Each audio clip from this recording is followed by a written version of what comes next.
મારા લગ્ન ખૂબ જ પૈસાવાળા કુટુંબમાં થયા હતા. હું તે વાતથી ખૂબ જ ખુશ હતી, કેમ કે મેં પૂરી જિંદગી એક ગરીબ ઘરમાં પોતાની ઈચ્છાઓને દબાવીને વિતાવી હતી.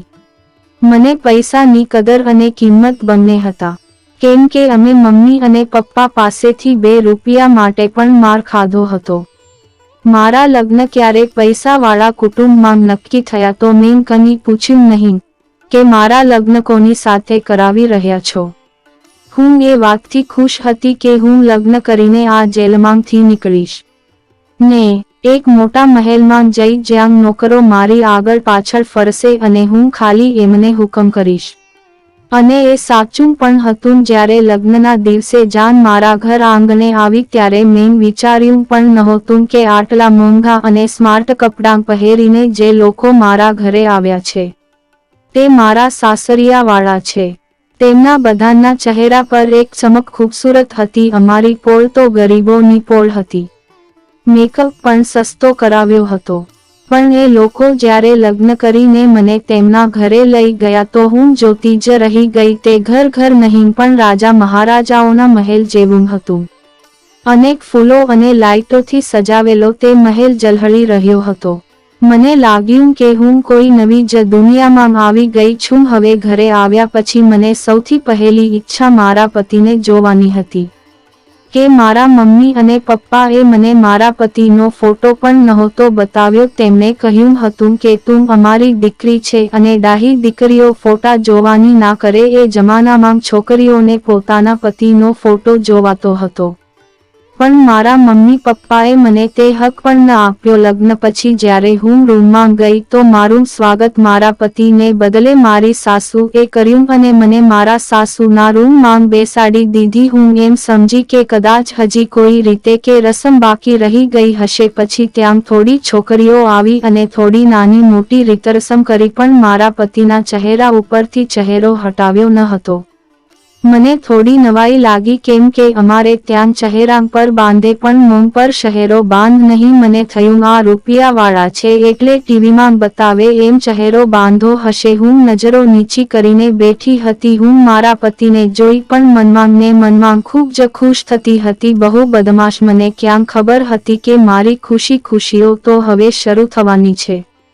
બધી છોકરીઓ રૂમમાંથી બહાર આવી ગઈ પછી મને આશા હતી કે મારા સાસુ મને મારા પતિના રૂમમાં મૂકી જશે, પણ એવું કંઈ ન થયું. હું બેઠી હતી અને તે બહાર ચાલ્યા ગયા અને બહારથી દરવાજો પણ બંધ કરી દીધો. હું એમની રાહ જોતી બેઠી હતી. લગભગ અડધો કલાક નીકળી ગયો પણ સાચું કે બીજું કોઈ આવ્યું નહીં. મને ચિંતા થવા લાગી કે મને અંદર પૂરીને બહાર ક્યાં ચાલ્યા ગયા છે. દિમાગમાં જાતના વિચારો આવતા હતા. પતિને મળવાની પણ જરૂરી હતી, કેમ કે લગ્ન પછી દરેક સ્ત્રીની ઈચ્છા હોય છે કે તેનો પતિ તેને પ્રેમ કરે અને તેની સાથે પ્રેમભરી વાતો કરે, પણ નહીં તો એવું કંઈ ન થયું. બેઠા બેઠા મારી કમર પકડાવા લાગે.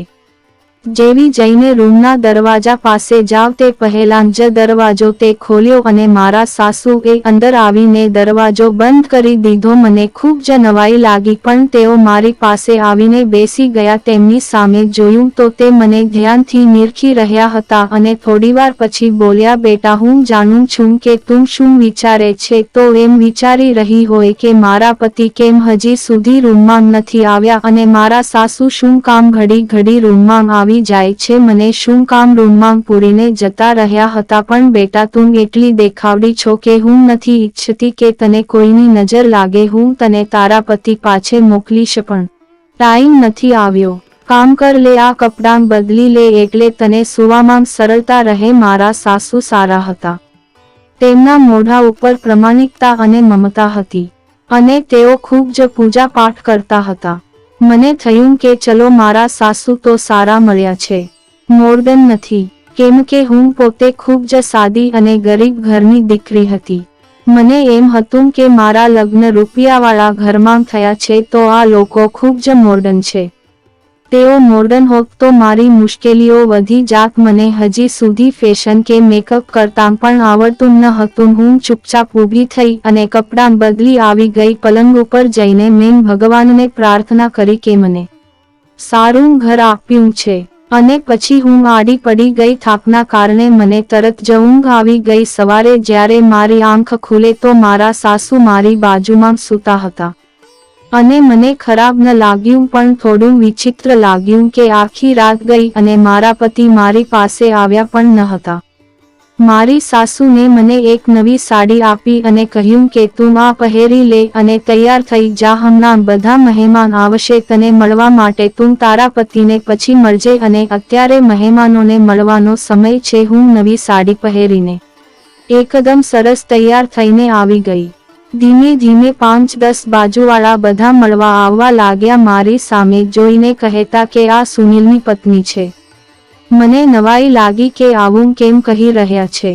બધી સ્ત્રીઓ વળીને મારી સામે જોતી અને કહેતી કે આ સુનિલની પત્ની છે. માનવામાં નથી આવતું. મને લોકો એવી રીતે જોતા હતા કે જાણે હું નમૂનો છું. બધાની આંખોમાં મારી માટે દયાભાવના જોઈ મને વાતની નવાઈ લાગી કે કોઈએ મારા પતિ સુનિલ વિશે કંઈ પૂછ્યું કે ક્યાં છે. મને મળવા આવતા દરેક મહેમાન મને કહેતા કે ભગવાન તારા ઉપર દયા કરે અને તારી જિંદગીને સરળ બનાવે, મુશ્કેલીઓથી લડવા સામનો કરવાની હિંમત આપે. મને ખૂબ જ નવાઈ લાગી હતી કે મારા સાસરિયાવાળા તો ખૂબ જ સારા અને ભલા છે. મારી સાથે કંઈ ખરાબ વર્તન કર્યું નથી, ઉલટાનું મને હાથમાં રાખતા હતા. મને જરાય એવું લાગતું નથી કે હું એક ગરીબ ઘરની દીકરી છું તો પછી આ લોકો આવું શું કામ કરી રહ્યા છે. પણ મને શું ખબર હતી કે તે લોકોની આ દયાભાવના મારી ગરીબીના કારણે નહીં પણ મારી બદનસીબીને કારણે છે. થોડીવાર પછી બધા જતા રહ્યા અને મારા સાસુ ફરીવાર મને રૂમમાં બેસાડીને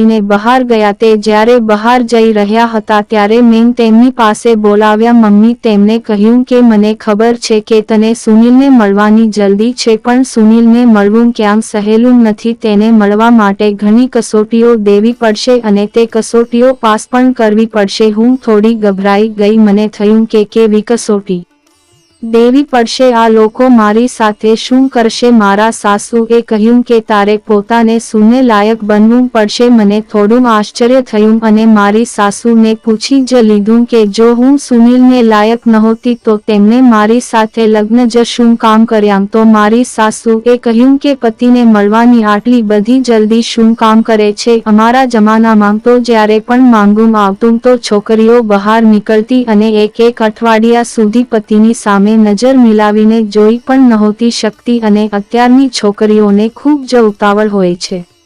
એટલે હું કંઈ બોલી નહીં ને ચૂપ રહેવામાં જ ભલાઈ સમજી. મને થયું કે મારા સાસુ ભલે કહે પણ મારા પતિને પણ મને મળવાનો ઉતાવળ તો હશે જ ને, પરંતુ મારા પતિ તરફથી મને કોઈ જ આ દેખાયા નહીં. આમ જ આખો દિવસ પસાર થઈ ગયો અને રાત પડી. પોતાના રૂમમાં ગઈ તો મારા સાસુ પણ રૂમમાં આવ્યા. એટલે મેં એમને પૂછ્યું કે આજે પણ તમે મારી બાજુમાં સૂઈ જશો. તો મારા સાસુ કે અજીબ છોકરી છે, તને એટલી બધી તો શું ઉતાવળ છે. પોતાના પતિને મળવાની લગ્ન વખતે ઘણા વિઘ્ન હતા એટલે અમે પંડિતજીને પૂછ્યું હતું તો તેમણે કહ્યું કે લગ્ન પછી 7 દિવસ સુધી વર અને વધુ એકબીજાનું મોઢું નહીં જોઈ શકે અને તેને સવાર સાંજ આરતી અને પૂજા પાઠ કરવાના રહેશે. પછી એકબીજાનું મોઢું જોઈ શકાય છે, જેનાથી તમારું લગ્ન જીવન નિર્વિઘ્ન અને આનંદથી વીતી જશે. નહીંતર સુનિલના જીવન ઉપર ખૂબ જ જોખમ છે. એટલે તારે અને સુનિલને આવી રીતે 7 દિવસ સુધી કરવું પડશે. મારા સાસુ ખૂબ જ શ્રદ્ધાળુ હતા એટલે મેં તેમને કહ્યું નહીં અને વિચાર્યું કે કંઈ વાંધો નહીં, તેઓ મારું અને સુનિલનું સારું ઈચ્છે છે ને, એટલે મેં એમને કહ્યું કે હા, હું આજથી પૂજા પાઠ કરવાનું શરૂ કરી દઈશ. હજી તો એક જ દિવસ પસાર થયો હતો અને મારા સાસુએ મારા રૂમમાં આવીને કહ્યું કે પંડિતજીએ કીધું છે કે તારે સવાર સાંજ નહીં પરંતુ આખા દિવસમાં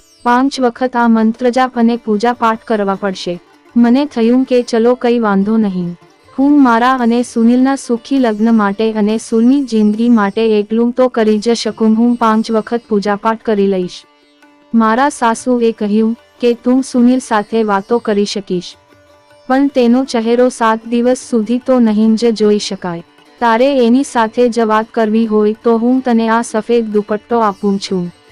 તે તું લે અને ઓઢીને ઘૂમટો તાણીને બેસી જા અને તારે વાત કરવી હોય તો સુનિલ સાથે વાત કરી લેજે. મને થોડું અજીબ લાગ્યું પણ મેં તેમની વાત માની લીધી. હું મનમાં ખુશ હતી કે ચલો મોઢું ન જોઈ શકાય તો કંઈ નહીં પણ હું એમની સાથે વાતો કરી શકીશ.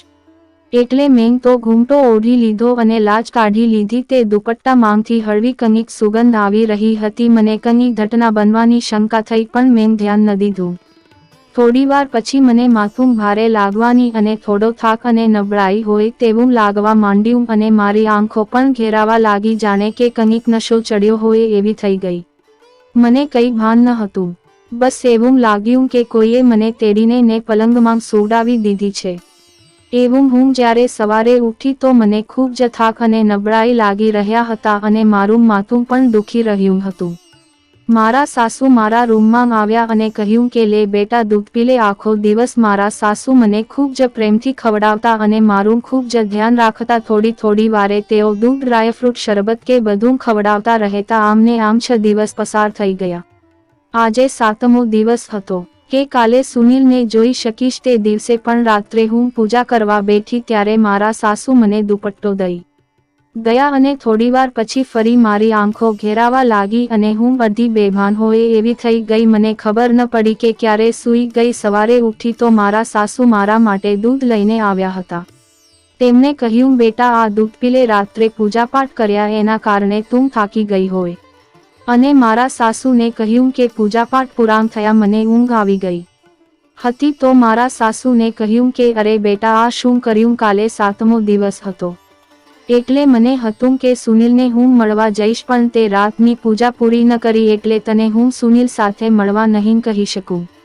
આ સાંભળી માથા પર જાણે બોમ્બ ફાટ્યો. મેં કીધું કે તો શું કામ આમ જ હું મારા પતિને મળવા માટે તડપી રહી. ત્યારે મારા સાસુને કહ્યું કે હું ના પાડું છું. બસ આજની રાત પૂજાપાઠ થોડો વિધિ વિધાનથી કરી લેજે એટલે કાલે હું તને સુનિલને મળવા દઈશ. મેં મારી સાસુને પૂછ્યું કે સુનિલને મન નથી થતું મળવાનું તો તેમણે કહ્યું કે તે પણ દિવસ રાત મારો મગજ ખાય છે કે મને નિશાને મળવાનું છે. પણ જ્યાં સુધી આ પૂજાપાઠની વિધિ વ્યવસ્થિત પૂરી ન થાય ત્યાં સુધી હું તમને બંનેને મળવાના દઈ શકું, નહીંતર મારા દીકરાના જીવ પર જોખમ થશે. હું કંઈ પણ બોલી નહીં અને ચૂપ રહી. બીજે દિવસે પણ મેં દિવસમાં 4 વખત પૂજાપાઠ કર્યા અને રાતની પૂજા વચ્ચે મારી સાસુ મને કંઈ ખવડાવવા ફળ લઈ આવતા. ક્યારેક શરબત લઈ આવતા, ક્યારેક ખજૂર લઈને આવતા તો ક્યારેક ખીર લઈ આવતા અને પ્રસાદી કરીને મને ખવડાવતા અને એ ખાધા પછી મને કંઈ ભાન ન રહે. તું અર્ધ બેભાન અવસ્થામાં હો તેવી જ આખી રાત જાગતી રહેતી. પણ મને સવારે થયું કે જાણે મારી ઊંઘ પૂરી નથી થઈ. આખી રાત સરખી ઊંઘ હોતી નથી પણ રાતે અર્ધબેભાન અવસ્થામાં મને એવું લાગતું કે કોઈ મારી પાસે હોય છે. પણ એ કોણ હોય છે તે જાણવાનું મેં નક્કી કર્યું. મેં મનમાં વિચાર્યું કે હવે હકીકત શું છે તેવું જાણીને રહીશ. આમને આમ 7 દિવસથી પણ ઘણા દિવસો વીતી ગયા. હજી સુધી મારા પતિનું મોઢું પણ જોયું નહોતું. મેં વિચાર્યું કે આજે મારા સાસુ મારા માટે જે પણ લઈ આવશે ખાવા કે પીવા માટે તે હું ખાસ કે પીશ નહીં. છેલ્લી પૂજા શરૂ કરવા જઈ રહી હતી ત્યાં મારા સાસુ આવ્યા અને કહ્યું કે લે બેટા શરબત પી લે, તને ઘણી નબળાઈ લાગી રહી હશે કેમ કે પૂજાપાઠના કારણે તું વ્યવસ્થિત સૂઈ પણ નથી. પણ મેં મારા સાસુને કહ્યું કે ના અત્યારે મને શરબત પીવાની જરાય ઈચ્છા નથી. મારા સાસુ રૂમમાં જતા રહ્યા. હું પૂજા કરવા બેસી ગઈ.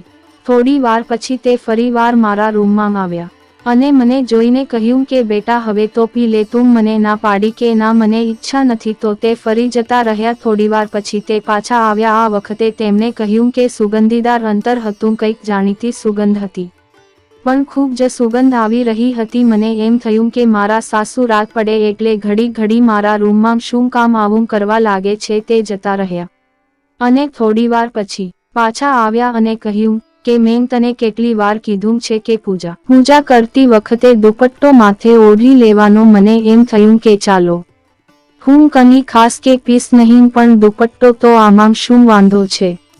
એમને મને જે દુપટ્ટો આપ્યો તે મેં ઓઢી લીધો. પછી ફરીવાર મારી આંખો ભારે થવા લાગી અને મને એકદમ થાક અને નબળાઈ લાગવા લાગી. હું અર્ધ બેભાન અવસ્થામાં હોય તેવી થઈ ગઈ અને ફરીવાર હું સૂઈ ગઈ. મને એવી ગાંઠ ઊંઘ આવી ગઈ કે સીધા સવારના 8 વાગી ગયા. મને મોડું ઉઠવું ગમતું ન હતું પણ હું મોડી ઉઠી હતી.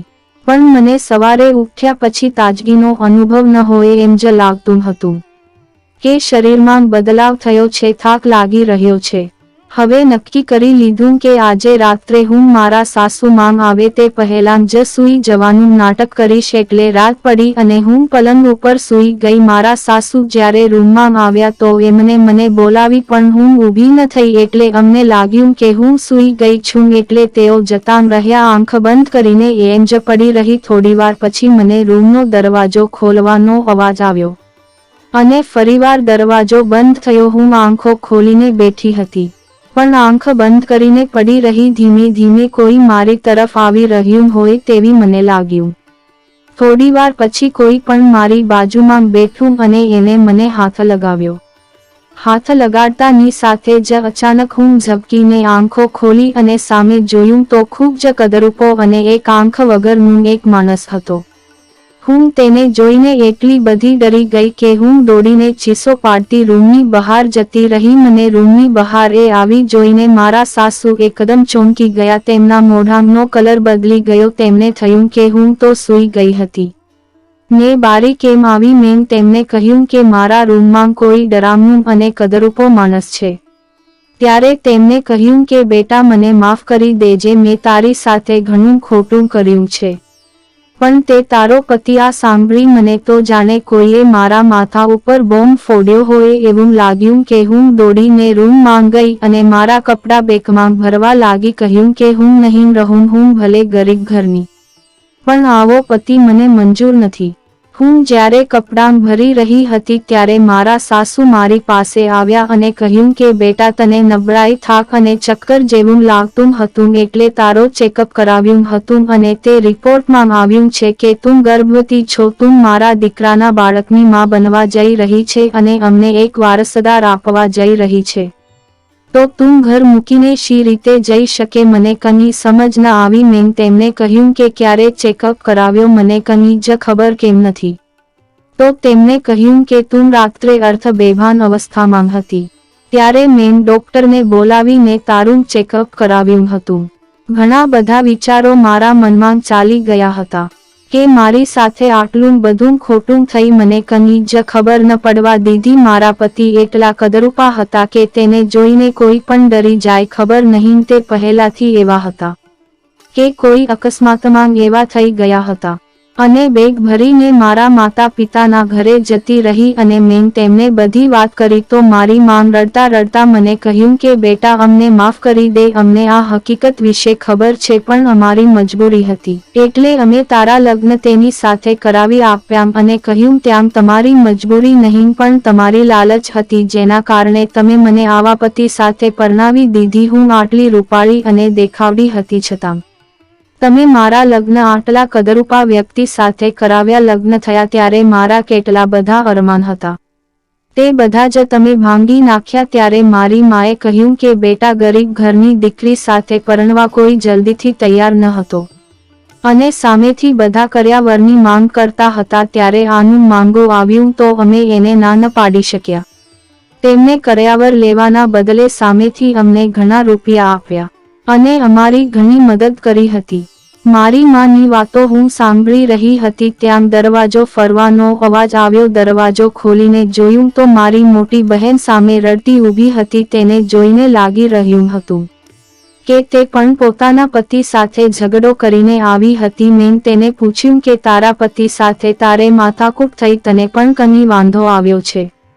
ત્યારે તેને કહ્યું કે તું આટલા રૂપિયાવાળા ઘરમાં પરણી છો છતાં પણ તું પાછી આવે તો હું તો ગરીબ ઘરમાં જ પરણી છું. દરરોજ મારા પતિ સાથે મારે ઝઘડો થાય છે અને તેઓ મારી સાથે મારપીટ કરે છે અને થોડા થોડા રૂપિયા માટે અમારે માથાકૂટ થયા કરે છે. હવે અમે બંને બહેનો મારા માતા પિતાના ઘરે રહેવા લાગ્યા હતા. થોડા દિવસો પછી મને મનમાં થયું કે જે પણ હોય મારા માતા પિતાએ પોતાની ગરીબાઈ મજબૂરીના કારણે મારા લગ્ન કરાવ્યા હતા પણ મારું ઘર સાચું. સુનિલ બધા સારા હતા, ખાલી સુનિલ દેખાવ કદરૂપો હતો માટે બંને ખૂબ સારા હતા. મને ખૂબ જ સારી રીતે રાખતા હતા. હું સાવ ગરીબ ઘરની છું મેં મારી બહેન સામે જોયું અને મને વિચાર આવ્યો કે ગમે તેવા હોય પણ તેઓ ક્યારેય મારી ઉપર હાથ તો નથી ઉપાડતા ને પૈસા ટકે પણ ખૂબ જ સુખી હતી. મેં વિચાર્યું કે રૂપ તો આજે હોય અને કાલે કદાચ ન પણ હોઈ શકે અને કદાચ કોઈ અકસ્માતમાં સુનિલ સાથે આવું થયું હોત તો શૂન્ય ચલાવી લેત. આ બધું વિચારી અને મેં નક્કી કર્યું કે મારે મારા પતિના ઘરે પાછા જતા રહેવું જોઈએ, ત્યારે કમસે કમ એ બાકી બધી રીતે સુખી અને ખુશ છું. આ વિચારી હું મારા પતિના ઘરે પાસે જતી રહી. મારા પતિ અને મારા સાસુ બંને મારી રાહ જોઈ રહ્યા હતા. હું જ્યારે ઘરે પહોંચી તો સુનિલ માથું નમાવીને મારી પાસે માફી માંગી રહ્યા હતા. તેમને કે મને માફ કરી દે, મેં તારી સાથે ઘણું ખોટું કર્યું છે, પણ ઘણા રૂપિયાવાળા હોવા છતાં પણ મારા લગ્ન થતા ન હતા એટલે મેં જ મારી માંગને કહ્યું હતું કે મારો ચહેરો મારી પત્નીને જોવા ન દેતા. મારી સાસુએ પણ કહ્યું કે બેટા કઈ એવી માંગ હોય કે જેની ઈચ્છા હોય તે પોતાના દીકરાનું ઘર વચ્ચે અને તેનું વારસદાર તેને નામ આપે. આ બધું મેં મારા દીકરા અને વારસદારના મોહ અને મમતાને વશ થઈને કર્યું છે, તો મને માફ કરી દે. સોરી પણ કહ્યું કે દેખાવ ગમે તેવો હોય પણ હું સ્વભાવમાં ખૂબ જ સારો છું. હું તારું ખૂબ જ ધ્યાન રાખીશ અને તું જેમ કહીશ તેમ જ આ ઘરમાં થશે. હું પણ જાણતી હતી કે મારા સાસુ સારા છે અને સુનિલ પણ એક સારા પતિ સાથે સાબિત થશે એટલે મેં પરિસ્થિતિને સ્વીકારી અને રહેવાનું નક્કી કર્યું. થોડા મહિના પછી દીકરાને જન્મ આપ્યો. દીકરો મારા જેવો સુંદર અને રૂપાળો હતો. મને થયું કે ચાલો ભગવાને મને કોરો ઘડો આપ્યો પણ ઘર અને સ્વભાવના તો તેમનો ખૂબ જ સારો હતો અને એક રૂપાળા ફૂલ જેવો દીકરો પણ ભગવાનને હવે મને આપી દીધો હતો. તેથી જે થયું તેને ભગવાનની મરજી સમજીને હું આનંદથી રહેવા લાગી. મેં સ્વીકારી લીધું કે નસીબમાં જે લખ્યું હોય તે થઈને જ રહે. જે મિત્રો આ વાર્તા તમને ગમી હોય તો લાઈક અને શેર જરૂરથી કરજો અને આવી જ નવી વાર્તાઓ સાંભળવા માટે ચેનલને સબસ્ક્રાઇબ કરો.